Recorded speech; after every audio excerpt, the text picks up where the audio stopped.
of settlement dated back to about 900 BC. That's the Bronze Age period. It actually makes Edinburgh the oldest continuously inhabited site anywhere in the UK.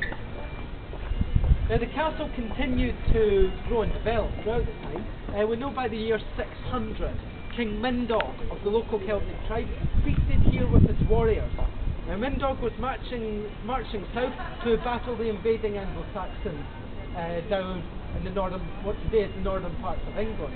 Before that, however, he feasted for an entire year with his warriors. This might well have been the reason that when they went south, after a year of feasting and drinking, they lost. 30 years later, the Anglo-Saxons invaded, captured the Rock of Dunedin, and changed the name from Dunedin to Edinburgh, the name that's been used ever since. Now, as I said, the castle's grown and developed over the years. Around 1100, we saw the first medieval castle appear up here, and from that moment on, it began to take on the shape that we see today. Now, the original castle and the original fortress were confined to the upper level, but throughout the late medieval, Renaissance period, right through the Enlightenment, took on the form that we see today. The castle could be broadly split into three separate areas. Above us we have the upper ward. This was the most important part of the castle, housed all the royal buildings. It was the part of the castle, all the most important people would have lived, and the last part of the castle you would be able to reach if you were to attack. What we're in now is the middle ward. The middle ward housed a small community, we often refer to as the castle tomb.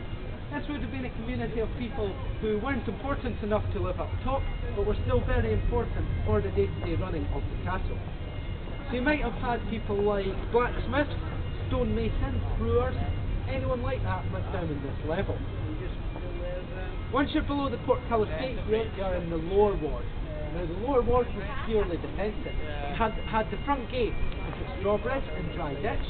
You then have the inner barrier.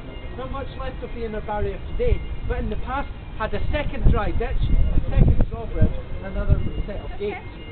You then come up the narrow causeway with the castle wall towering above you on the left-hand side, usually with some ill-tempered gentlemen standing on top of it. You then reach the portcullis gate here. The portcullis gate here was actually a system of 4 barriers. It had 3 heavy sets of wooden doors, like the one you can see there today. This was all reinforced by an iron portcullis gate. This is the name given to the grating to be dropped down from the oncoming forces.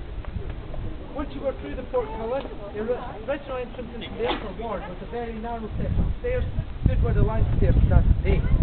We'll not be heading up this way though, we'll be taking the more gradual route up a Hawk Hill, which curves around about to the left. This entrance was added in the 1400s, allowed for easier access of artillery into the upper part of